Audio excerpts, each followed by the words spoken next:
What's going on, everybody? It's your boy Jay Rich, back for another episode of Across the Pod with my co-host Tom. I am very excited because, Tom, we had a great wildcard week. We could have done a little bit better in who we started for our team, but it was a pretty good week. We have the top 4 transferred in players from this week, which is great for us. But how are you doing, my friend? And how is your team doing? Because you did beat me in our head-to-head. So hopefully you don't bring it up. Hopefully you don't brag about it too much. But it was a close one, 72-76, I believe, in that matchup.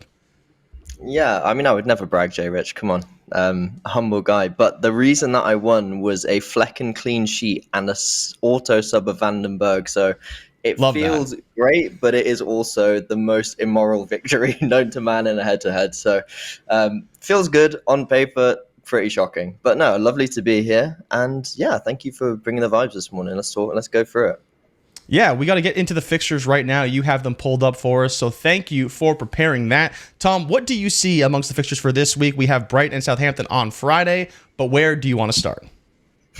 I like how you say thanks for preparing that, and I've just screenshotted it from Twitter and put it on the page. But I think there's two main things I want to talk about, and it's kind of the goals and the clean sheet expectation for this week. So I think there's 1, 2, 3, 4, 5. There's 6 teams expected to score more than 2 goals, and those are Brighton at home to Southampton. So they're the team expected to score the most goals out of everyone this week. And I think you're looking at Joao Pedro. I see a lot of people going Matoma, but I hate the Matoma call. We had him earlier in the season, and we got burnt by him. I think Chelsea is great for Palmer, and we can have a discussion about captaincy later. But Palmer and Jackson look to be in really good shape. I still don't mind if you've got Solanke holding him for this game week. It's 2.25 expected goals for Tottenham, and I think he'll feature, and Tottenham seem to be clicking, and hopefully they don't do what Spurs normally do and bottle it, and they just continue that great result against Man City, and they just continue to kick on. I think Brentford look good, and outside of Wissa and Mbuemo, they're the two that you're probably looking at. Forest, obviously 1.8. Chris Wood's probably the only one from there. And then the only other 2 games which have over 2 are Arsenal and United. So I think probably outside of Bruno for Man United, you're not really... I see a lot of people going Garnacho. I don't hate that, but I just think minutes are... With the new formation they're playing in that 3-4-3, I think there's only 3 real spots which they're looking to fill with attackers, one of which is Bruno, who plays 90 minutes. So then you've got like Haaland, Xerxes, Rashford, Garnacho, Ahmad, who I guess he played right mid, but they're all kind of fighting for those spots. So I don't see, much benefit to it outside of Bruno. And obviously Arsenal is the other one. Like, I just think Saka is probably the Arsenal asset that everyone wants to own. And I can't see anyone overlooking that. Is there anyone that you think I've missed, or which of those games do you think is the one which people should be targeting, especially when it comes to thinking about captaincy? So in terms of captaincy, it would absolutely be, do you or do you not go after Joao Pedro? That's kind of, I think, the main conversation here. He's one of the most transferred players in this week. You could maybe look to Cunha because he has been really, really good over the past few weeks. They're playing Bournemouth. It's not going to be a crazy tough fixture for them. But as you see, the expected goals are only at 1.55. But it would be a massive differential when you have Bruno, you have Palmer, you have Saka, who people may captain as well. Mbuemo potentially, but with his form... I don't know. I'd be curious. Would you rather captain Mbuemo or Wissa right now? Because I think both could be the guy that you want to captain from this Brentford team. And then I also want to ask you, do you think they even score 2 goals in this matchup? Because it feels like when they're not expected to score a ton, they're scoring and conceding a lot. But then when they are expected to score, they haven't been really delivering on that promise. The one that scares me the most is probably Tottenham. They did win 4-0 to City, which is a great result for them. But James Maddison scored 2 goals in that contest, and he hasn't even been starting for like the past 4 or 5 games. And so I think if you're trying to pick the guy from Tottenham who's going to be the guy, you go with Son probably as your number 1. But then who do you go to? Would you go to a Solanke? Because he's been okay at times, but he's also struggled and kind of disappeared depending on who's in the lineup. And I don't think he plays as well when Maddison's there. So I'd be curious your thoughts on that. But I think Tottenham and Brentford are the 2 that I'd be most worried about captaining, because I don't know if they're going to actually pull off these results. When you look at United, Liverpool, obviously we expect them to score. Arsenal and Brighton, I think they're very, very good, and they're going to have good performances this weekend. Yeah, no, completely agree. And I think your point on Mbuemo is quite an interesting one, because I think he's only registered like 2 or 3 shots in the last 3 games, like 1 assist in the last 3 games. He's playing a lot wider now. Wissa's back. I do think that at Brentford, when they play at home, Brentford, they do tend to go for it, and they are a little bit more attacking than with the way they set up away from home. I do expect them to score probably 1 to 3 goals, but I guess there's 2 factors I'm thinking is your question about Mbuemo and Wissa, I would pick Wissa just of how central he is and how direct he's looked. He's the one getting the chances. He's the one getting the goals. And Mbuemo is playing in a position which helps Brighton get that ball through to Wissa. I do think Mbuemo is still on penalties, so he's not a bad captaincy shout. But I sold him in my team just for that reason. And I think Leicester at home on paper is a great fixture, but with them bringing in Ruud van Nistelrooy, I think the manager bounce is always like a bit of a touchy one. It could go either way. You could see Leicester coming away with, a win of 2-1, or they nick a goal early and then Brentford are up against it the whole game. So I don't think it's an easy fixture for Brentford against the new manager setup. Yeah, no, I'm with you. So then the question I think remains is then we have all these guys who we like, and you didn't really mention Tottenham because it seemed like you're trying to avoid that question a little bit. But for me, I think the question with Arsenal is it strictly Arsenal defense and Saka? Because I think that's where people are headed right now. You saw Saka got a price rise this week. Gabriel and Raya came through with a clean sheet for a lot of people who had them. Maybe you want to bring in Saliba. But I'm still kind of in the camp of I only want 2 defenders. I wouldn't go full 3 Arsenal defense right now. I want Saka in my team if I can make it happen. And so outside of that, though, do you see any other assets for Arsenal you would consider in your team outside of probably the big 4 of Raya, Saka, Gabriel, and Saliba? When you were talking about it, in my head, I was just like, no, don't go stupid. It's Raya, Gabriel, and Saka. But then actually, having watched Champions League, having watched Arsenal's last few games, I actually think Julian Timber is an absolute great option at 5.5 million. I think he's getting in good attacking positions, making chances, and also just seems really solid at the back. And I think Arteta, even when everyone's fit, I see Timber being one of the first names on the team sheet going forward. So I think him at 5.5 million, if you don't have Gabriel, is a great alternative. And I actually really like his positioning, his clean sheet potential, his ability to, get up the pitch. I think he had a few touches in the box, a couple shots, probably should have scored in one of the most recent games. So I actually really like Timber as an option.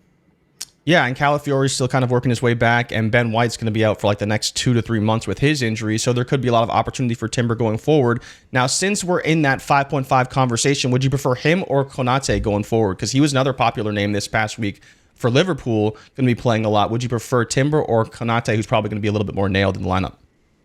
Yeah, I think Konate came off injured at the end of the final whistle, so a lot of people thinking that he might have a knee problem. I did see an update in the last couple hours that said, he's escaped a major injury and he should be in selection for City at the weekend. So it's good news if you're a Konate owner. I think if I had to pick between the two, I'd go Timber. I think Arsenal, even though Liverpool have looked really great, solid at the back, I think their fixtures are more difficult. I think Timber then on top of Konate has the assists and more goal threat, I guess, other than the set pieces, which Konate probably does.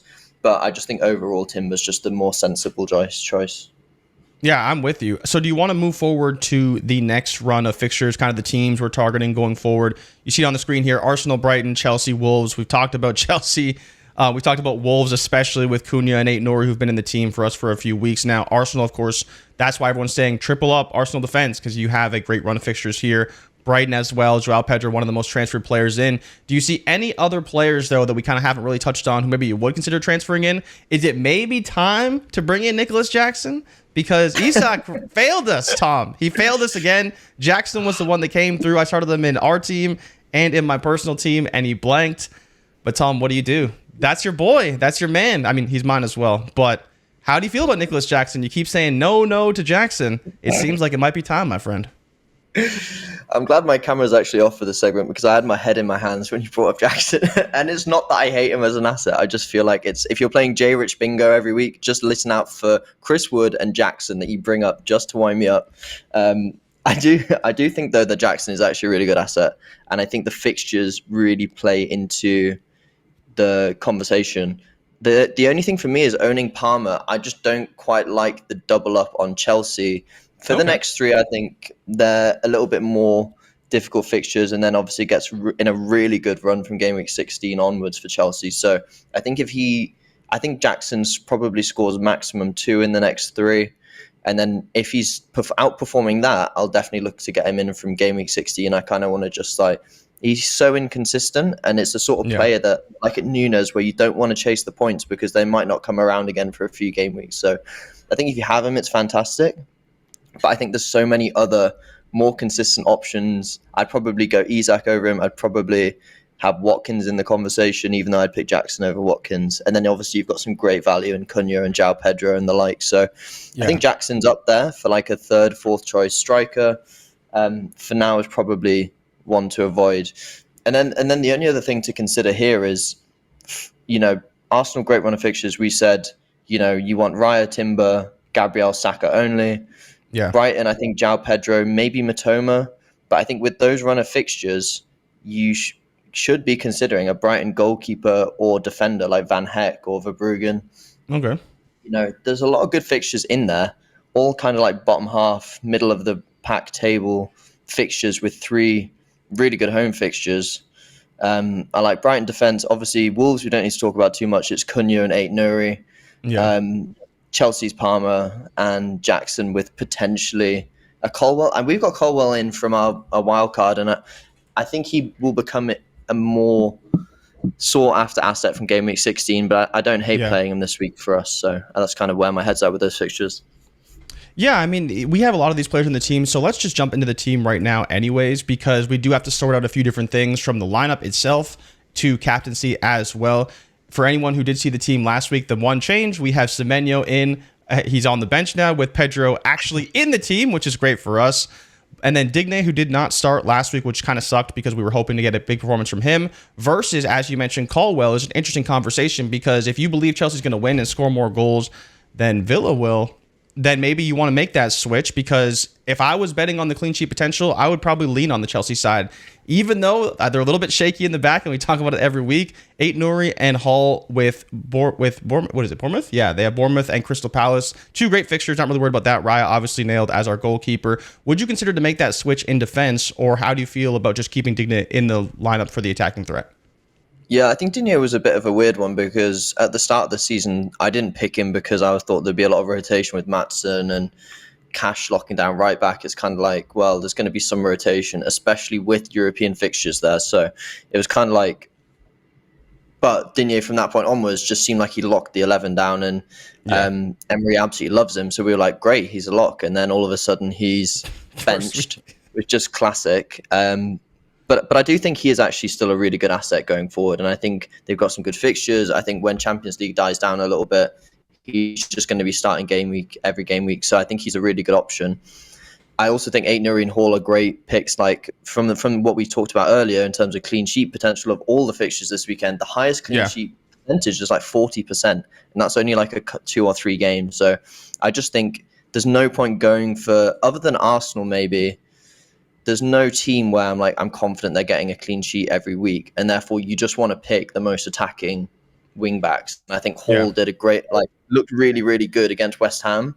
Obviously unlucky to concede 2 goals in a game where they dominated. Aït-Nouri is fantastic. We talked about him loads going forward, and Digne is also the same in that same boat. I think the only defender we've got that doesn't have the attacking output, and we've picked him because of the fixtures, is Colwell at his price point. And to your question earlier, I do think we actually bring in Colwell for Digne, because if I was to ask you the question, do we think Chelsea are going to score? The answer, I'm assuming, is yes, because I definitely think so. Yeah, absolutely. Exactly. So at which point, I don't see Villa scoring more than 1 goal either, maybe 1 or 2. Yeah. But at that point, you're kind of taking away some of the additional benefit of having Digne. So I think let's go with Colwell, Aït-Nouri and Hall at the back. And then I guess the only other thing to ask you is who we're captaining this week. Yeah, this is tough, right? We obviously have Salah at City. We have Bruno Fernandes, Everton. We have Saka, who was phenomenal this past week. Palmer at Villa, like we talked about. We expect him to hopefully get off the shelf, maybe out of the fridge, and perform for us, because he's been a little too cold, Palmer, lately. We could go Cunha, but probably won't based off the expected goals. The question, I think, is between Salah and Pedro, Tom. Who are you going to pick? You brought it up earlier. 2.45 expected goals for Brighton on Friday. Should be a massive, massive contest. And then there's Mo Salah, who, I mean, he missed a pen yesterday, which was not good. I don't know if you saw that. That was not Mo Salah's finest hour, but it didn't happen to us in FPL, so I don't really care. They are at home at Anfield to City. City is reeling. They're playing very poorly. Pep wants to hurt himself. Who do you want to go with, Mo Salah or Joao Pedro, or maybe the outside shot at Bukayo Saka? Yeah, I don't think it is just between João Pedro and Salah, and the reason Okay. for that is I think João Pedro is a really high upside risk to take, and I like anyone that's got the balls to just go, you know what, I'm going to go João Pedro, and if he scores, you're going to feel fantastic, and I love Yeah. that, but I don't want to put my captain's armband on a 5.5 million forward when I've got players that are worth 2-3 times that in my team. Do you know what I mean? So I think I love João Pedro in the team. If he does well, great. He's in my team. I don't want to captain Yeah. him and have everything riding on him. I do think he's a good shout though. Salah, I think, is an interesting one, and you would be crazy to bet against him at the minute. I think he's averaging 10 points a game week, which is just absolutely crazy. Look at how many double-digit hauls he's got. 9+ in In the the last form, 5. Yeah, it's crazy. exactly. He's In a the good move. form he's in, like skinning defenders, scoring goals. He's not even like turning up. Like he's not. You can watch the Liverpool game, and he has 2 or 3 moments in 90 minutes where you're like, "Wow, that's fantastic." But the rest of the time, he's not even like visible to you or being a big part of what Liverpool do. But those Yep. 2 or 3 moments, he always converts, and it will turn from a 2-point game week into an 11, 12-point game week in the like blink of an eye. So I think that's why he's so explosive and so great to have as an option. I do just think that the fact it's City, and I know everyone's banking like, oh, Salah in this form, why would you bet against him? City look rubbish. I just see Pep as going really, really tactical this game week, locking down Salah. He'll probably play, he's up against Guardiola, who I think is one of the best defenders Yeah. in the league. And I think City are going to play a very like defensive back four. So I don't see both teams scoring loads and loads of goals. And I just think Pep will have a tactic for managing Salah. And whether that means like Diaz and Gakpo or whoever's playing Nunes have more Yeah. purchase around the areas of the field, I think that may be the case. But for me, tactically, I don't love Salah as a captaincy choice personally, even though it seems like the consensus around FPL is he's the most favourite captain this game. I think over 60% on like a 10,000 poll are going Salah. So I can see why a lot of people are doing it. For me, not so much. My captain's armband is actually on Bruno this game week. I just think Ooh. he looks like Amarin's main man. He's the captain. A lot of things were running through him, and I do think there is a transitional period for them. But, an away game first, it's kind of like the hype's coming back to Old Trafford. I can see Bruno really, really turning up for this manager this week with probably like a goal and an assist against the pretty average Everton side. So that's what I'm banking on. Obviously, it's a very, again, high risk. He might just get a 2-point. But for me, I want to go with my gut and just go with like, have fun with the game. And if he did really well and I didn't captain him, I'd be more upset than if I just captained Salah and Salah did really well, So I'm going Bruno. I wouldn't necessarily say follow me on that train. But I think Saka's a great option. It's an away fixture, but I think last season against West Ham, he got like a goal and 2 assists or a goal and an assist. So he can definitely turn up there. It's a game where Arsenal tend to do quite well. And a lot of people going Cole Palmer, which I do really like as well. So, I mean, it's probably the hardest week I've seen for captaincy in FPL. Personally, I'm going Bruno. I think Mbuemo probably would be in question if I had him, but I'm not going to go. I wouldn't have gone with him. I think for me personally, Saka or Palmer is the best choice this week. And it's a bit different to what everyone else is thinking. But I just think those two, and I'd be 50-50 between them. I honestly couldn't pick. Yeah, it's so tough because I want to back Palmer at home, right? And that's the biggest thing for me is I do want to back him at home. But my heart is kind of saying Saka. Like, Arsenal's been playing great. They played great last week. They played great midweek. As well against Sporting. Like, they're scoring a lot of goals. They've been great defensively. So there's even the upside. I believe they're still the only team over 40%, right, for the clean sheet. So you could get that bonus point there. Like, I think that's where, for me, I think we just go with Saka. If you don't want to go with Salah, I'm kind of on board with that because he's playing City. I think Saka would be the next best pick because you don't want to go crazy and go Pedro. That's fine. So I'm with it. I think we just go with Saka. That's probably the correct choice. He's just a player I believe in the most right now. And that's the truth. Like, as much as I want to say and back Palmer, because I think he's a great player, he's not playing very well right now. And so why not bet on a better player who's arguably playing on the better team in terms of form? And I think that's Bukayo Saka, and you can make the case for Palmer, but I'm just going to play with the player who's playing much better right now. So do you have any thoughts on that? I think that you're good with Saka, and we are fading the norm and not taking Mo Salah, Tom. We're going off the rails a little bit. Last week it was Haaland versus Salah. This week we're just saying no to Salah, even though he scored in his last 5 and he scored 7 goals in his last 7 games. So, I mean, I love how little we're arguing, and it just feels more democratic, and I'm loving it. I've got a real democracy going on here.